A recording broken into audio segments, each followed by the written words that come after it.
Hi there, welcome to our kitchen. Gross.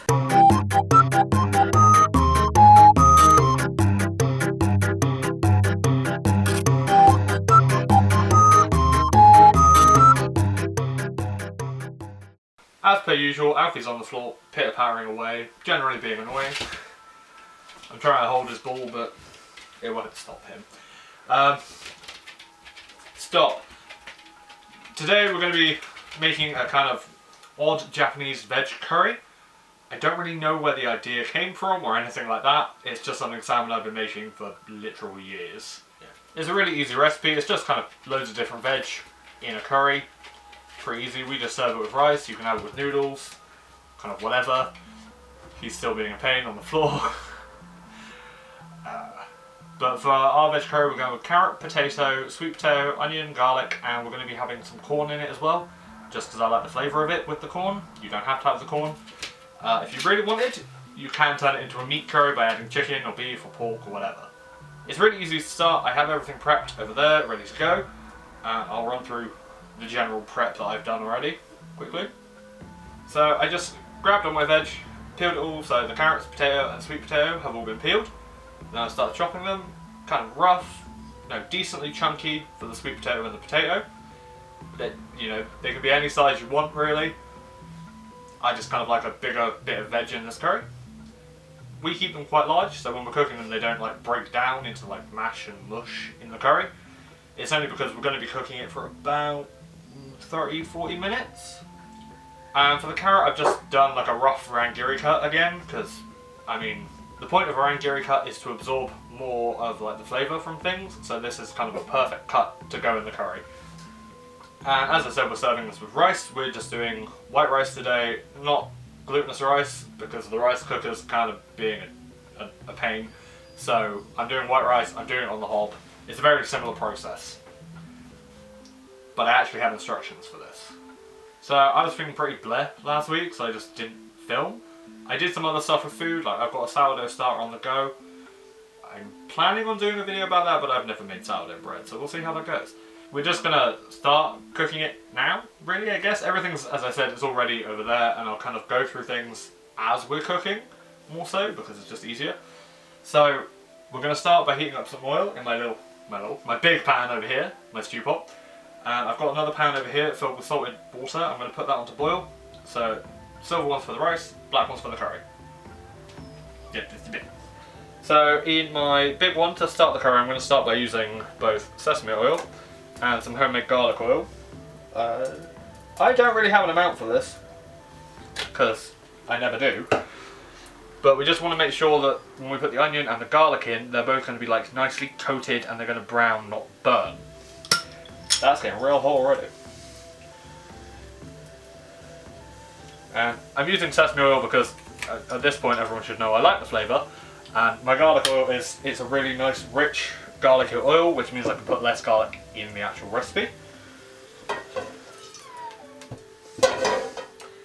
That's hot already, so... Here's what I prepared earlier. Yes, my fine diced onion, straight in.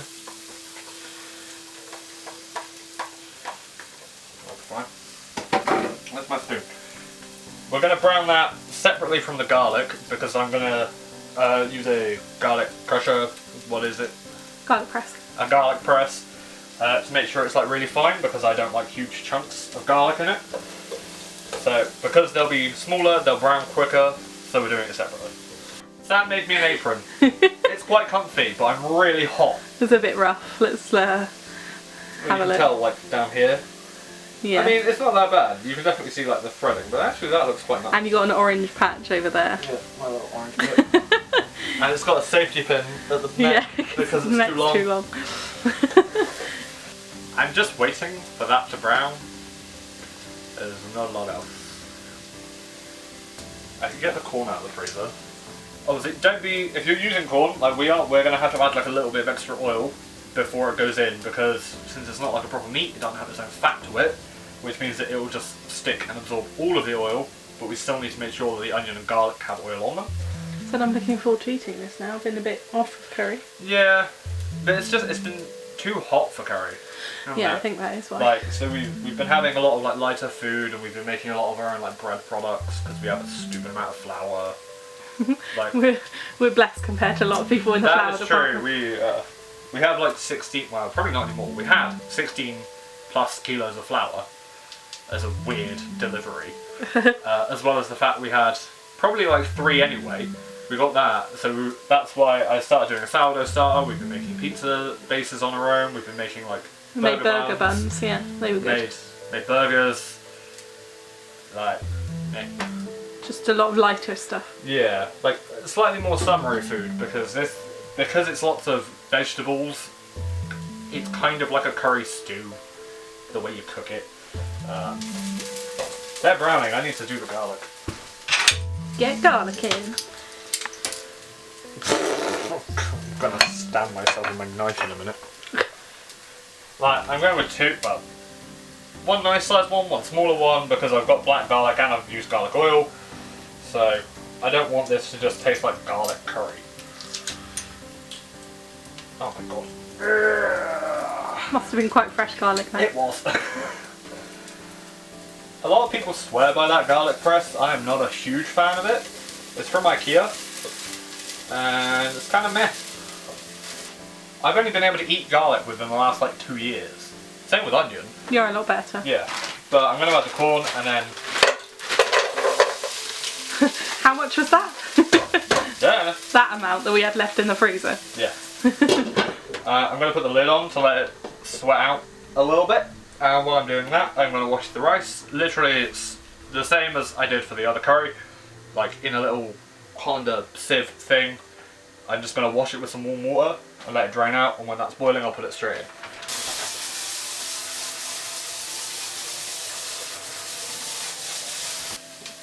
So on my knife here, we have some black garlic. Well, Sam definitely loves black garlic. I like it. I could eat that stuff like straight, like it's nice, it's expensive. We're just weird and bougie. So this is 2 cloves of black garlic. I'm going to add that in after the chicken, which I've already done obviously, and just kind of let that simmer with the rest of it. You don't need to like chop black garlic. It's really soft, so you can just kind of like lightly crush it and it becomes its own paste. It's lovely. Black garlic itself is like a slow fermented garlic. It's kind of hard to explain. I personally can't do it because it's easier to do in like a vacuum seal. But literally all you do is I think you just kind of dampen it, vacuum seal it, and put it in like a dehydrator would be best, but you can put it in a low oven for a long time, and it just slowly kind of releases all the gases and ferments and turns black and soft, and it's kind of sweeter than normal garlic. yeah, it's not as bitter and harsh. Yeah, like You could eat it by the clove. I mean, you could eat raw garlic, but no. I love raw garlic. Yeah. But yeah, it's a bit sweeter, but because it takes quite a while to ferment, I think it's more than a week. I did show it earlier, but yeah, like we have this little tub. It's like the same size as our salt and pepper pinch pots. There's probably what, like 20 cloves in here. This was like £5. That's ready for the next step, which is actually adding the vegetables. But so muffle that slightly. After I chop them, I soak them just to make sure they're fresh and not browning. So we're going to drain out the water, add them, just stir the whole mix together, then we're going to add stock. No, we're a potato down. Well, that potato isn't going in the curry.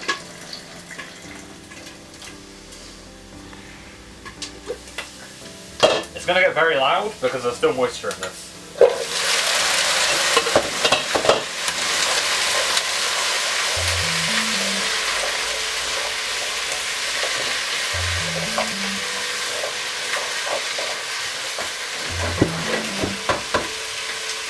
Stock time!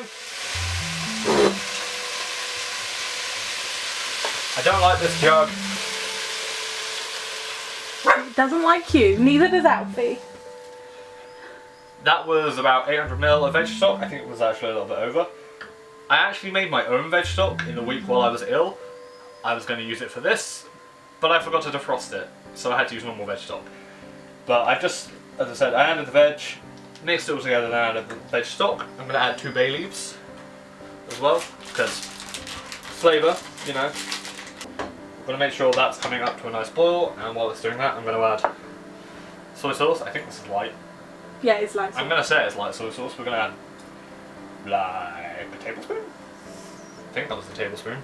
This lives over here, doesn't it? It does live over there now, yeah. Like a teaspoon, maybe 2. I don't know. I don't have measurements for this. This is something I just cook. Yeah. That About was yeah. like a tablespoon. Rice wine vinegar. I love it. And then, lastly, while it's coming up to the boil, we're going to add some peppery umami, the salt, pepper, and seaweed. A decent bit of that. Make sure there's plenty of seaweed in there for the umami flavour. So that's getting up to the boil. Rice water's nearly boiling. That's going to take about 20 minutes. We want the veg to be nearly there, so we want it to be like soft but not quite fully ready when we add the curry. And the rice, I think the pack said takes like 10 minutes, so we're going to wait. But I've got the water boiling, I've got that ready to go. Now it's just the waiting game. Yeah. It's just taking a long time to come up to boil. Does it smell right? Yep, smells alright. This definitely isn't like a fancy dish, it's just kind of a comfort food, but not really a comfort food. Like you said, it's literally like a curry stew. Yeah. There is a Japanese stew that we've had before that we're both kind of off. It just gets a bit much when you have it past like 4 times. Too creamy. I might do that at some point. It's definitely an odd one. The combination of like cream and stew. It's nice to try, not an every week thing. He's probably going to be crying because between that we took a bit of a break because we just needed to wait for that to boil and he's back in puppy jail, so he's whining. This is there. The veg is starting to soften on the outside. I checked on the potato because that's quite a hard thing. The carrots are still going to be like kind of hard because carrots take a lot longer to boil, but we actually like doing that. If you wanted to have quite soft carrots to match everything else being soft, kind of just, you can parboil them beforehand in a separate pan, because if you're adding it to corn, the corn will kind of go to nothing. If you're not adding corn, you can just boil the carrots first, boil them for about half an hour, then add the potato and sweet potato. But first things first, steamy. I'm going to start cooking the rice, because that will take about 10 to 12 minutes, and then when that's started, I'll put the curry stuff in there. I need that again later, so. He broke out of He's doggy free! jail. Alfie. Alright. Oh, he's got the zoomies now. Oh great, he's got the zoomies. So the rice is going to need 10 to 12 minutes roughly. I get it, dog. So I've checked my watch. I need a spoon. And that, as I said, is there. I had to add a little bit of extra water because it had boiled down quite a lot without it being fully ready.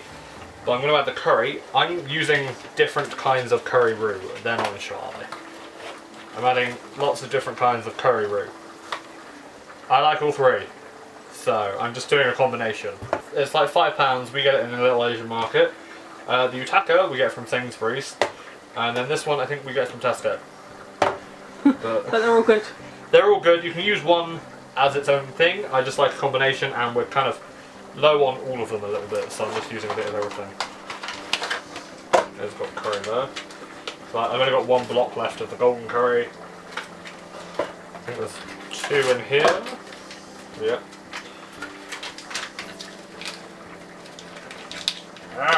You could make your own curry roux as well, couldn't you? Yeah, you can. You can make a curry roux. I did the other day, but it's hard to get it to be like a nice balanced curry. Really. I mean, if you know how to, definitely do that, so you know exactly what's in it, because these have a lot of preservatives to keep them going on a shelf. But I've added all of them. I'm going to stir and pray I didn't add too much. If I added too much, I'm just going to have to add some more boiling water. But we're just going to stir it to start mixing them all in, and when they're mostly mixed in, put the lid back on and just kind of like bubble away and thicken. As I said though, We might need to add more water. If it's too thin, you can always add more roux into it. It's not exactly going to ruin the flavour, that's where a lot of the flavour's coming from. You can remove the bay leaves at this point as well, if you want. I'm going to leave them in until just before we serve it. Oh, yeah. We've had a good week though, haven't we, Pub? We've been chilling. I've become a big Nookazon seller. Yeah. We've been playing lots of Animal Crossing. I've played way too much Animal Crossing. And as I said, I'm a Nookazon seller now. That's boiling over. I'm just going to take this away.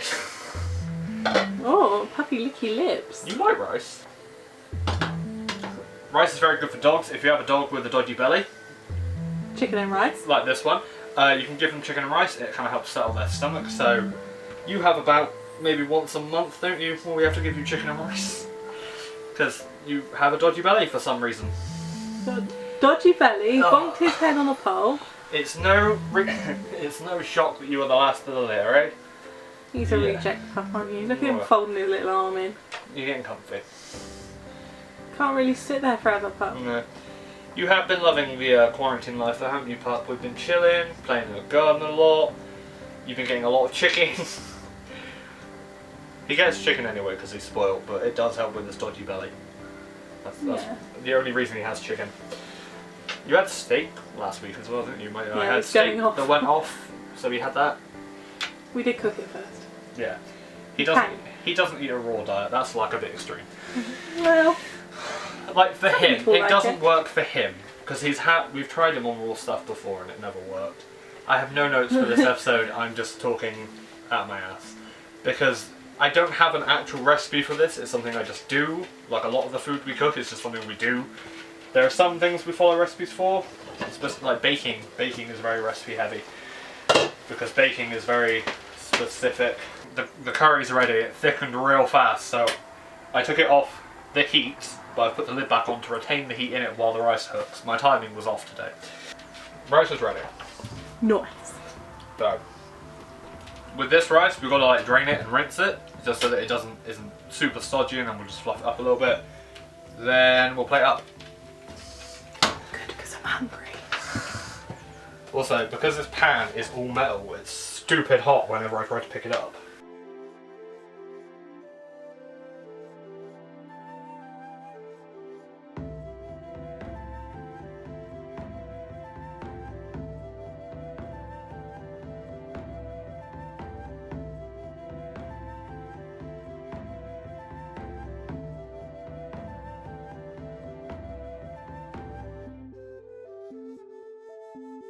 There we go, that's how I make Japanese veg curry. I've already eaten it, hence the change in lighting.